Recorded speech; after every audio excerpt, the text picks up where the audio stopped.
Le pic à queue dorée est un oiseau de la famille des Piscidés, reconnaissable à sa queue aux reflets dorés, à son plumage verdâtre ponctué de taches claires et à sa taille moyenne d'une vingtaine de centimètres.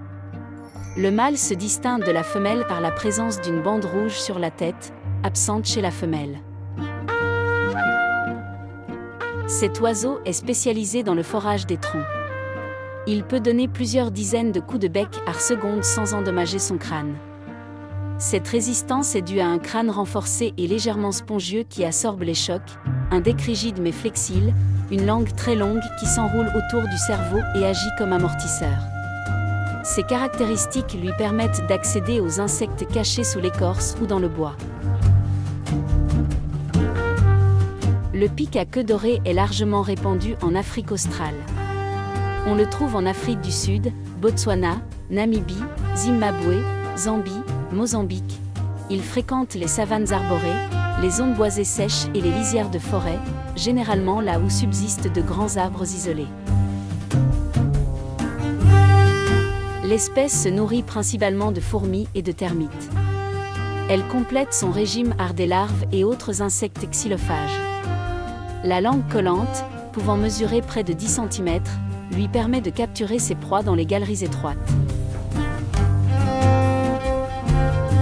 La reproduction a lieu en saison des pluies, période où les insectes sont plus abondants. Le couple creuse une cavité dans un tronc ou une grosse branche morte. La femelle pond en moyenne 2 à 4 blancs. L'incubation est assurée par les deux parents, qui nourrissent ensuite les poussins jusqu'à l'envol. En consommant termites et fourmis, le pic à queue dorée contribue à la régulation de ces populations et participe au bon équilibre des écosystèmes de savane. L'espèce n'est pas considérée comme menacée. Sa large répartition et sa capacité d'adaptation la maintiennent à un niveau de population stable. Toutefois, la disparition des vieux arbres nécessaires à la nidification pourrait représenter un facteur de déclin local. Le pic à queue dorée utilise le martèlement non seulement pour rechercher de la nourriture, mais aussi pour communiquer. Le bruit sec et répétitif des coups de bec sert à délimiter un territoire et à attirer un partenaire, remplissant le rôle de chant chez d'autres oiseaux. En creusant ces cavités de nidification, le pic à queue dorée crée des refuges réutilisés par des chauves-souris, des hiboux, des perroquets ou encore des insectes. Il contribue ainsi indirectement à offrir des habitats à d'autres espèces. Outre son crâne renforcé et sa langue amortissante, le pic possède des muscles du cou puissants et des tendons spéciaux qui stabilisent le crâne à chaque impact. Ses yeux sont protégés par des membranes nictitantes pour éviter les projections d'écorce et de bois.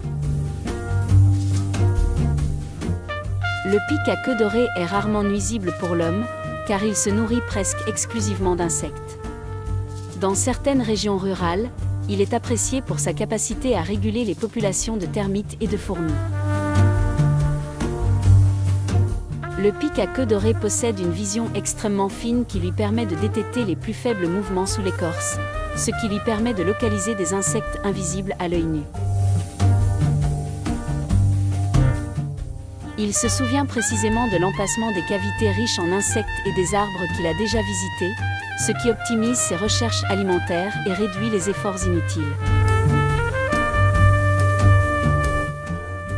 Grâce à ses pieds zygodactyles et à sa queue rigide servant de support, le pic peut grimper avec aisance sur les troncs verticaux et accéder aux zones les plus difficiles.